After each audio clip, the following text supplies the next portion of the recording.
ਰੱਬਾ ਨਾ ਖੋਵੀਂ ਵੇ ਨਾਹੇ ਖੁਸ਼ੀਆਂ ਲਕੋਵੀਂ ਪਿਆਰ ਦੇ ਬੂਹੇ ਨਾ ਢੋਵੀਂ ਵੇ ਰੱਬਾ ਮਾਵਾ ਨਾ ਖੋਵੀਂ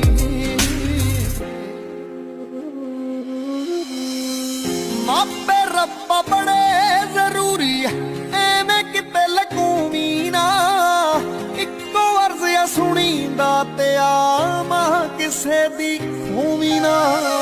ਉੱਚੀ ਹਸਤੀ ਛੋ ਨਹੀਂ ਸਕਦਾ ਰੱਬ ਮਾਂ ਤੋਂ ਵੱਡਾ ਹੋ ਨਹੀਂ ਸਕਦਾ ਤੂੰ ਹੋਰ ਕੋਈ ਰਿਸ਼ਤਾ ਹੋ ਨਹੀਂ ਸਕਦਾ ਜ਼ੋਰ ਬਥੇਰਾ ਲਾਉਣਾ ਮੈਂ ਸੁਪਨੇ ਦੇ ਵਿੱਚ ਆਇਆ ਕਰਮਾ